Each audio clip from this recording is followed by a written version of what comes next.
ఏహే, ఏం కోపం ఎవ్వరు తగ్గుతూనే లేరు కదా. చెప్పులు పట్టుకొని మరీ కొట్టుకుంటున్నారు. నడి రోడ్డు మీదనే జనాలంతా చూస్తున్నారని కూడా లేకుండా శికలు పట్టుకొని కుదిర్చుకుంటా కొట్లాడిండ్రి అక్కలు. ఇంతకీ వాళ్ళ నడుమ గంతగానం పాలి పగలేమున్నాయని అంటారా? అగో, గట్లాంటి ఏం లేవు.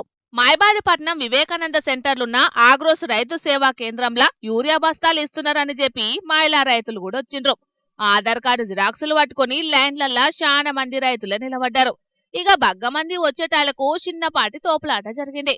ఈ తోపులాట అటు ఇటు పోయి గీలిద్దరి నడుమ ఇగో గీ తిరగ జావడానికి ఆఖరుకు ఇట్లా పొట్టు కొట్టుకున్నటందుకు దారితీసింది. ఎవలాపినా ఈ ఇద్దరు మాత్రం అసలుకే ఆగుతలేరు. ఆఖరికి గీ అన్నలు వాళ్ళని ఆపి సముదాయం చుట్ల పరిస్థితి జర్ర సల్లబడ్డది. మొత్తానికైతే ప్రశాంతంగా పొలాలల్లో పని చేసుకునే రైతులు ఇట్లా రోడ్ల మీదకొచ్చి దినాం యాన్నో ఓకాడ లొల్లులు కొట్లాటలు పెట్టుకునే పరిస్థితి మోపైంది ఈ యూరియా జయంగా. ఇక దీని మీదనే రైతులు మస్తు కోపానికి వస్తున్నారు. అధికారులు లీడర్లేమో చల్లగా ఏసీల కింద ఊకుంటున్నారు.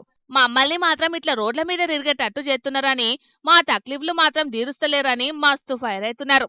ఇక నెల రోజుల సంధి యూరియా కోసం తిరిగి ఆశకొచ్చిన రైతులు సహనం గోలిపోయి ఆడాడ దాడులు కూడా చేస్తున్నారు.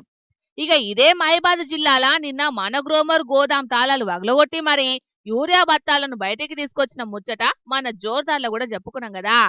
ఇక ఇయ్యాలనేమో మహిళా రైతులే ఇట్లా కొట్టుకునే పరిస్థితి వచ్చే.